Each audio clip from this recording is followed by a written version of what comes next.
الحمد لله والصلاة والسلام على رسول الله وعلى آله وصحبه أجمعين أما بعد. Respected brothers and sisters, all praise belongs to Allah subhanahu wa ta'ala for giving us another day in our life. We ask Allah Azza wa Jal to make this day as a source of bringing khair into our life. And we ask Allah Azza wa Jal to protect us from all types of evil. Ameen Ya Rabbil Alameen. Allah subhanahu wa ta'ala, He describes certain qualities of people in the Quran. So once Rasulullah sallallahu alayhi wasallam was reciting this verse of Surah Al-Mu'minun, وَالَّذِينَ يُؤْتُونَ مَا آتَوْا وَقُلُوبُهُمْ وَجِلَةٌ أَنَّهُمْ إِلَىٰ رَبِّهِمْ رَاجِعُونَ.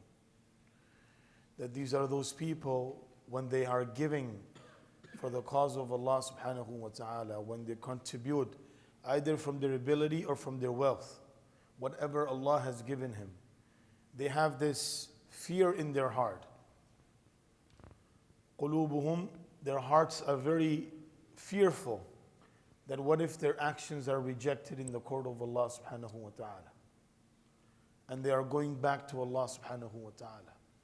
So part of being a person who is striving to do good in his or her life, there is always this fear that should develop in our heart.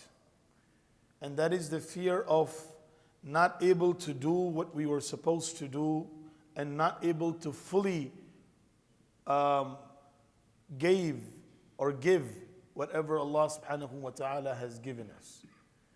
So under the commentary of this ayah, there is the athar which also Abdullah bin Mubarak rahmatullah alayhi has mentioned in his Kitab al-Zuhud on the authority of Ja'far ibn Hayya, who narrates from Hasan al-Basri rahmatullahi alayhi, that on the authority of Aisha radiyallahu anha, that these are those people who have done a lot of good deeds, but at the same time they have this fear inside their heart that what if Allah subhanahu wa ta'ala on the day of judgment, they are fearful that what if Allah does not accept them. So when this feeling develops in the heart, what should be the criteria of this believer? Because we don't want to lose hope at the same time. To be content over your good deed to an extent that you are very much happy that now I don't have to worry about it, I'm going to go into Jannah for sure, that is also not recommended. And at the same time, by doing much, Shaitan should not bring this understanding in the minds of individual that your actions are not worthy of anything, so forget about doing them. These are the two extremes that Shaitan takes an individual towards. Either towards the extreme of being overconfident of doing your action, or the extreme, or to have completely losing hope in Allah subhanahu wa ta'ala, which Allah Azza wa Jal Himself does not recommend and does not order the believers to do. Now as a believer, this is why with every action there are some prerequisites. There are some things that you need to do before the action, and there are certain things that we need to do after the action, so that we make sure that our action have been preserved in the court of Allah subhanahu wa ta'ala. Remember, the challenge is to take good deeds with us when we depart from this world. Ali bin Abi Talib radiyallahu anhu, as was described regarding his quality, that having to do so much, still in crying in front of Allah that Allah, I don't have enough provisions to take me towards the journey of akhirah. Same thing with Umar ibn al-Khattab radiyallahu anhu, at the time of demise and depart from this world, he's telling his son that oh my son, what's going to happen to me if Allah doesn't forgive me? And these are prominent individuals. These are those people who received glad tidings of Jannah while being alive in the presence of the Prophet sallallahu alaihi wasallam, which there is no doubt in. And these are those people who received the salam and the invitations from the angels. So these are the people that Allah Azza wa Jal accepted. And still they were fearful about their action. So as believers, when we are doing good deeds, first and foremost thing, before performing any good deed, the first thing that counts in our action is our intention. that our intention needs to be purified and only for the sake of Allah subhanahu wa ta'ala. And then after we have performed the action, ask Allah for shortcomings in the action and acceptance.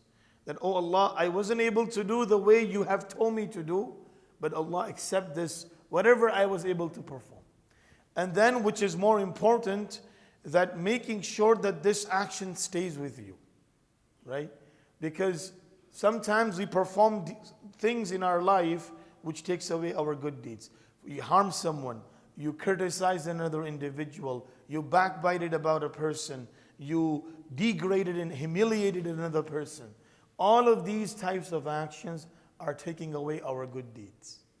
When we backbite about a person, our good deeds are going to him. When we humiliate another individual, our good deeds are going.